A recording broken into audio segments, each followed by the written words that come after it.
복된 소식 아름다운 소리 AM 1590kHz 시카고 기독교 방송입니다.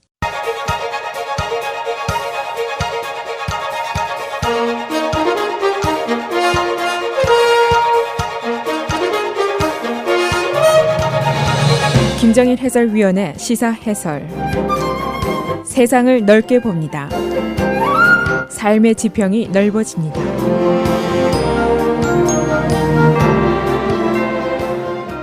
시사 해설입니다. 대법원이 어제 오바마 대통령의 불법 이민자에 대한 대통령 행정명령, 이것이 적법한지 여부를 심의하기로 결정했습니다. 오바마 대통령, 여러분 기억하시는 대로 2014년도 11월에 약 500만 명에 해당하는 불법 이민자들, 주로 미국 시민권자들의 부모인데 3년 동안 추방을 유예한다, 노동 허가를 준다, 이런 대통령 행정명령을 내렸습니다. 그러나 그 이후에 26개의 주가 합동으로 여기에 반발하면서 이제 제소를 하게 됐습니다. 그래서 그동안 연방법원 또 항소심에서 모두 이 행정명령 시행을 중지하라 하는 제동을 걸게 됐습니다. 그래서 현재로는 실시가 중지된 상태로 있었습니다. 이런 상황에서 이번에 대법원이 판결을 하겠다고 결정을 했습니다. 아마 5월부터 시작을 해서 6월 말까지 결정이 될 것으로 지금 예상이 됩니다.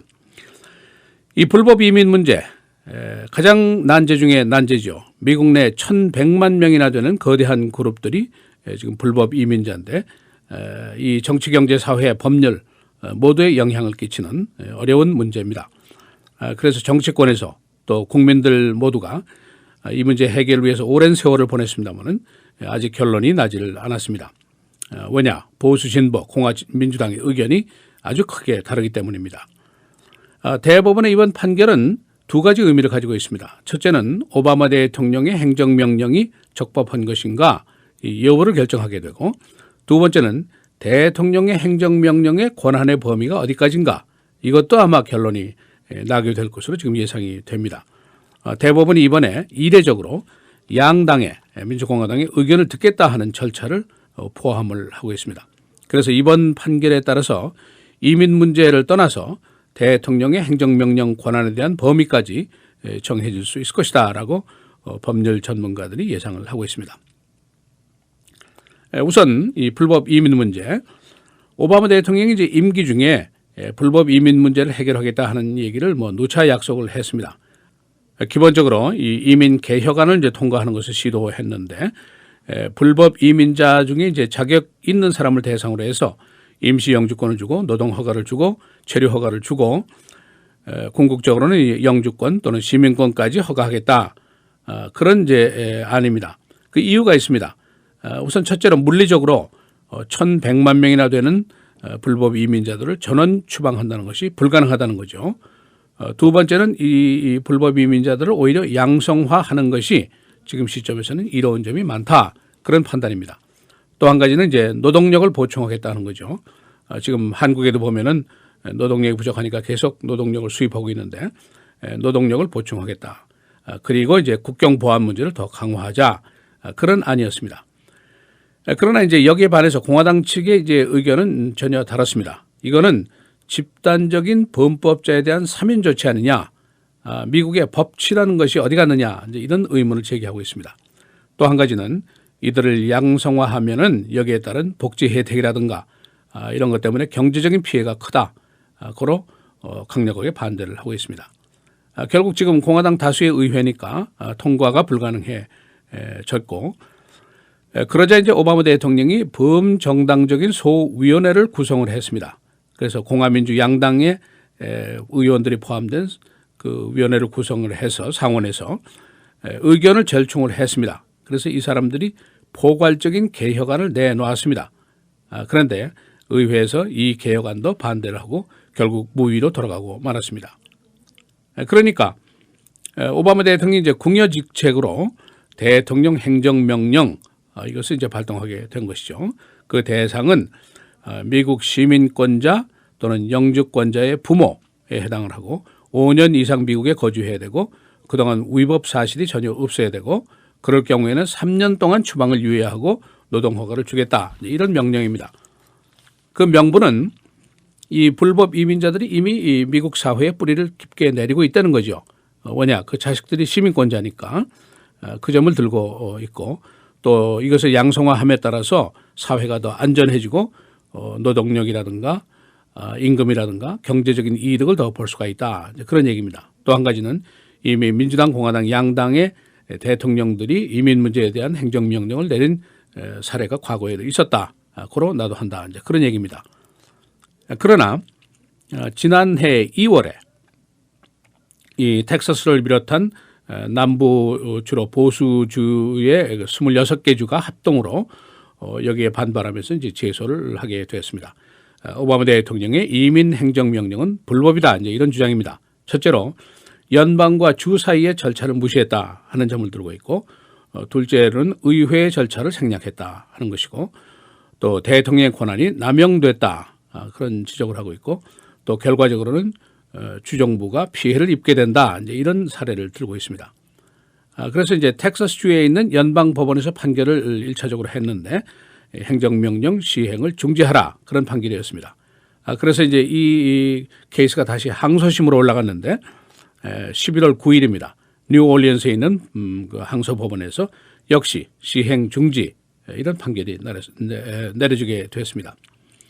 그러니까 이제 갈 데가 더 없죠. 대법원이 이제 최종착역입니다. 그래서 대법원이 이 케이스를 이제 판결하기로 결정을 하게 됐습니다. 이제 6월 말까지 이제 판결이 날 것으로 지금 현재로는 예상이 됩니다.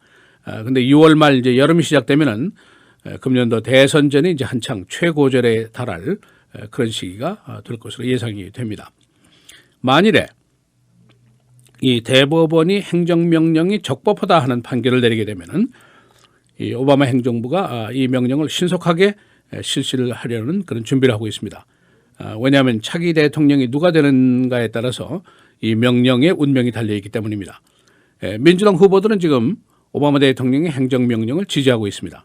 그러나 공화당 후보들은 행정명령에 반대하면서 내가 대통령이 되면 파기 조치하겠다 이렇게 공언을 하고 있습니다. 이 26개 주가 이제 원고 측인데 이번 재판에서 주 자신의 피해가 무엇인지 이걸 이제 증명을 해야 될 의무가 있습니다. 제소한 주들의 주장은 이 행정명령을 이제 개별적인 케이스로는 가능하지만은 큰 그룹으로 이것을 하는 것은 불가하다 이제 그런 주장인데 왜냐 주 정부가 복지 혜택을 제공할 의무를 가지고 있기 때문에 경제적인 피해가 크다 이제 그런 주장입니다. 그러나 화이트하우스 측에서는 오히려 반대되는 주장을 하고 있습니다. 지금 불법 이민자들을 불법 고용하는 것 때문에 임금 저하 현상이 빚어지고 있는데 이것 때문에 일반 근로자들의 피해가 크다는 것이죠. 그래서 이들을 양성화하면은 더 효과적이 될 것이다. 이제 그런 반대 주장을 하고 있습니다. 오바마 대통령이 임기 7년 동안 주요 이슈에 대한 것에 이제 성과도 있었습니다. 오바마 케어 대법원이 2번이나 오바마 대통령의 손을 들어주어서 이제 승리를 거두게 됐습니다. 그러나 이제 총기 규제 같은 것은 이제 실패작이라고 볼 수가 있죠. 이 오바마 대통령의 행정명령이 지금 한두 개가 아닙니다. 총기 규제 문제에 대해서도 행정명령을 내린 것이 있고 동성애 권리, 최저임금, 기후변화 이런 이슈들에게 대해서 행정명령이 지금 발동이 되어 있습니다. 이 이민 이슈에 대한 행정명령은 과거에 레이건 대통령, 부시 대통령도 모두 대통령 행정명령을 발동한 적이 있습니다. 이것은 이제 행정부의 수장이 의회를 이제 견제하는 그런 조치로 해석을 할 수가 있습니다. 지금 대법원의 형편이 어떤가? 봄에서 여름 사이에 주요한 판결이 아주 폭주 사태를 맞고 있습니다. 예를 들면 낙태 문제, 소수계 우대 정책, 투표의 권리, 종교의 자유, 노조 이슈 이런 여러 가지 주요 이슈들을 놓고 이제 판결을 하게 됩니다. 이 화이트하우스의 입장은 이민과 관련해서 행정명령 내린 거 곧 적법 판결을 받을 것으로 낙관하고 있다. 그런 낙관론을 펴고 있습니다. 미국의 한인사회 이제 대부분 그 연조가 오래된 멤버들로 구성이 되어 있습니다만은 그러나 의외로 우리 한인사회에도 구제 대상에 들어있는 불법 이민자 수가 상당수에 달하고 있는 것으로 파악이 되고 있습니다. 시사해설 김재일입니다.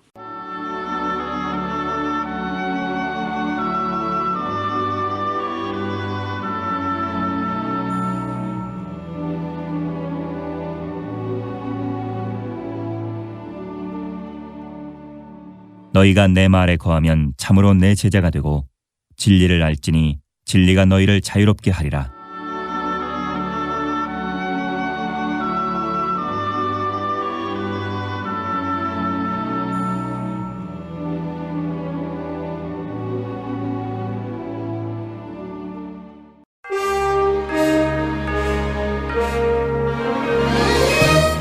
헤드라인 뉴스입니다. 미시간주의 거버너가 플린트시 식수 오염 사건에 대해서 어제 공개 사과했습니다. 오염 지역의 시민들은 릭 신더 주지사의 사임을 요구하고 있고 이미 3개의 소송이 주지사와 환경국을 상대로 제기됐습니다. 뉴햄프셔 새로운 여론조사에서 버니 샌더스가 더 크게 리드하고 있는 것으로 나타났습니다. 샌더스 대 클린턴 60대 33, 무려 27포인트 차이입니다. 지난 12월 조사에서는 10포인트 차이였습니다. 엄청난 윈터스톰 예보에 따라서 동부지역 주민들이 제설 장비 준비 등을 서두르고 있습니다. 예보에 따르면 뉴욕, 보스턴 지역에는 1피트의 눈, 그리고 DC 지역에는 2피트의 눈이 예상되고 있습니다. 세라 페일런이 어제 트럼프를 공개 지지하고 나섰습니다. 2008년도 존 맥케인의 부통령 후보였던 페일런, 어제 트럼프 지지가 아이오와 예선에서 어떠한 영향을 미치게 될 것인지가 주목되고 있습니다. 아이오와 예선은 2월 1일에 실시됩니다. 파키스탄 탈레반이 바차칸 대학을 테러 공격했습니다. 21명 사망. 이 테러는 파키스탄 정부의 반 탈레반 정책에 대한 보복 조치였습니다. 정부군은 4명의 탈레반을 사살했습니다. 공군의 무인 공격기가 계속 추락 사고를 내고 있습니다. 지난해 아프가니스탄에서 85대, 그리고 이라크에서 46대나 추락했습니다. 원인은 아직 규명되지 않았습니다만 전기 시스템 부실이 의심되고 있습니다. 시카고의 교통단속 카메라와 관련한 뇌물 사건 재판이 계속되고 있습니다. 설치 회사인 레드플렉스 측의 전 부사장은 회사 측이 $200만 규모의 뇌물을 시카고시에 제공하려고 했다는 녹음을 갖고 있다고 진술했습니다. 검찰은 시카고시의 책임자가 카메라 한 대당 $2,000의 뇌물을 받은 것으로 보고 있습니다. 카메라 설치된 것은 모두 384대입니다. 브루스 라너 주지사는 시카고 공립학교에 대한 감독권을 가지는 제안을 하게 됩니다. 이 경우에는 시카고 공립학교가 파산을 선언하는 방법이 고려되고 있습니다. 브루스 라너는 재정 위기에 빠진 서버브 빌리지들의 파산에 개의치 않겠다고 말했었습니다. 일리노이 주립대학들의 재정적인 위기가 계속되고 있습니다. 주 예산 교착 상태가 장기화됨에 따라서 3월부터는 부분적인 임금 지불이 어렵게 되었습니다. 대학 예산은 약 30%가 주 예산에서 지급됩니다. 날씨입니다. 오늘부터 최고 기온이 20도대 위로 올라가게 됩니다. 오늘 대체로 흐리고 한때 눈, 최고 23도. 목요일, 금요일 계속해서 맑습니다. 목요일에 최고 29도, 금요일 31도입니다. 토요일 맑고 흐리고 32도, 주일 대체로 흐리고 37도로 예상이 됩니다.